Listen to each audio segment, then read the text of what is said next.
last year, I was living in Mississippi. I had a good job, and I went to a good church, but my relationship with God was more like just going through the motions. Most of the time, I felt empty, unhappy, and emotionally drained. Part of this was due to the unhealthy relationships that I had with my adult daughters.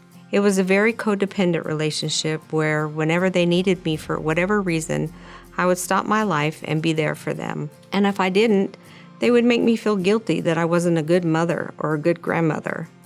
I felt my life and self-worth were only found in what I did for them. But I began to pray to God and ask for His will for my life. And through that, I felt like He was telling me that I should move to Utah, where I had another job opportunity, a distant father, and a place where I could have a fresh start. So I decided that it was time to fully put my trust and faith in Him and try to follow His plan and not rely on myself anymore. So I sold my house, packed my stuff, put my 2 dogs in the back seat, and headed on a 1,600-mile journey to Utah. But on my way, I received a phone call from my realtor saying that the sale of my home had fell through. And then the apartment complex in Utah called and said that they couldn't rent to me because of my dogs. All I could do was cry. I kept thinking, what now? I had no money, no place to live, and I just knew I had made a mistake. I thought about turning back, however, I kept missing my exits. So I just kept on going, and I was glad I did because the next day, my realtor called me again and told me that my house had sold for the second time to a more qualified buyer.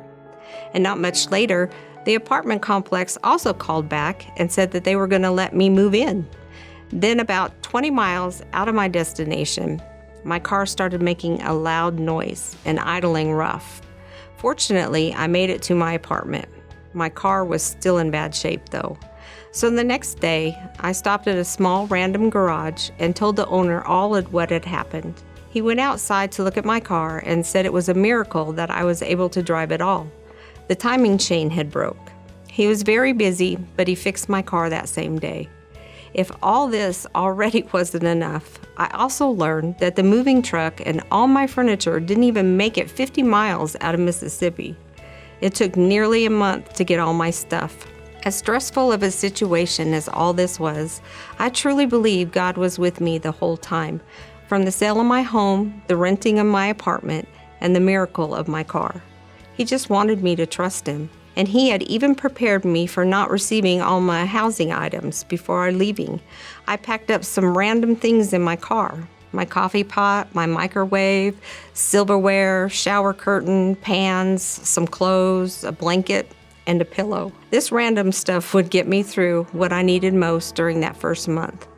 And the move here has been wonderful. I have a healthier relationship with my kids. I have rekindled the distant relationship that I had with my father, and I have joy. I have grown mentally and spiritually, and I give God all the credit for this. He has taught me to trust Him fully and to seek His advice on everything. He is my all.